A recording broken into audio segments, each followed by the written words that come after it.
အဲ့ဒီလူဟာဂျိုတူစလောင်းပကံတစ်ခုကိုလုတ်တရက်ပြင်နေတော့ပြုတ်ကျသွားတယ်သူဆက်ပြီးမကင်ထားနိုင်တော့ပဲမြေပြင်ပေါ်ပြုတ်ကျတော့မဲ့အချိန်မှာအေယာမခွေးနီတကောင်ကသူ့ကိုကယ်တင်ခဲ့တယ်လူတိုင်းကဒီလောက်ကြီးတဲ့ကိုအခါမှမမြင်ဘူးလို့အံ့ဩသွားကြတယ်သူတို့နှစ်ယောက်စလုံးအံ့ဩပြီးပျော်ရွှင်နေကြတယ်ဒါပေမဲ့ဘလို့လောက်အဲ့လောက်ကြီးတာလဲလို့ဘယ်သူမှမသိကြဘူးရက်နှဲငယ်ကဒီခွေးပေါက်လေးမွေးဖွားလာခဲ့တယ်သူ့ရဲ့မောင်နှမတွေနဲ့ပုံတန်းကစားနေတယ်လုတ်တရက်လူတစုကသူတို့အိမ်ထဲကိုခိုးဝင်လာကြတယ်သူ့မိသားစုကိုလှောင်အိမ်ထဲထည့်ပြီးခေါ်သွားကြတယ်ခွေးပေါက်လေးကံကောင်းထောက်မှစွာမဖမ်းမိခဲ့ဘူးပြန်လာတော့သူ့မိသားစုပျောက်သွားတာကိုတွေ့လိုက်ရတယ်စိုးရိမ်တကြီးနဲ့သူတို့ကိုရှာဖို့ထွက်သွားတယ်ဒါပေမဲ့တနာစရာခွေးပေါက်လေးကမြို့ထဲကအန်ရယ်တွေကိုမသိခဲ့ဘူး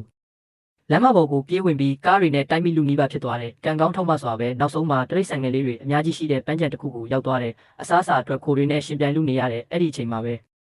ကျင်နာတတ်တဲ့အဖိုးကြီးတယောက်ကခွေးလေးကိုရှာဖွေတွေ့ရှိပြီးသူဦးစီးတဲ့တရိတ်ဆန်ကယ်ဆယ်ရေးဌာနကိုပြန်ယူသွားခဲ့တယ်။တခြားရှားပါတရိတ်ဆန်တွေလည်းစင်တာမှာနေထိုင်ကြတယ်။နောက်ပိုင်းမိန်းကလေးတယောက်ကယ်ဆယ်ရေးဌာနကိုရောက်လာတယ်ပြီးတော့ချက်ချင်းပဲအနီအောင်ခွေးလေးကိုချစ်မိသွားတယ်။မိန်းကလေးရဲ့အဖေကခွေးပေါက်လေးကိုမွေးစားတာကိုသဘောမတူခဲ့ဘူး။ဒါကြောင့်သူမဝမ်းနေစွာပဲပြန်ထားခဲ့ရတယ်။အဲ့ဒီညမှာမိန်းကလေးအခန်းကိုပြန်ရောက်တော့သူမရဲ့ကြိုးပိုးအိတ်ထဲကနေထူးဆန်းတဲ့အတန်တွေရုတ်တရက်ကြားလိုက်ရတယ်။သူမဖွင့်လိုက်တဲ့အခါခွေးပေါက်လေးကိုတွေ့လိုက်ရတယ်။သူမအယမ်းပျော်သွားတယ်။ဒါပေမဲ့ခွေးပေါက်လေးမှာမော်ပညာရှိမှန်းသူမမသိခဲ့ဘူး။သူတို့အကြာကြီးအတူတူကစားပြီးအိပ်ပျော်သွားကြတယ်။ဒါပေမဲ့မနက်ခင်းမှာမိန်းကလေးနိုးလာတဲ့အခါခွေးပေါက်လေးကဆင်းလောက်ကြည့်လာတယ်။အစကတော့မိန်းကလေးကအိမ်မက်မက်နေတယ်လို့ထင်ခဲ့တယ်။သူမကသူ့အဖေကိုမြန်မြန်နိုးလိုက်တဲ့ခွေးကြီးကြီးကိုမြင်တော့အဖေနဲ့သမီးနှစ်ယောက်စလုံးအံ့အားသင့်သွားကြတယ်။နောက်ဆုံးတော့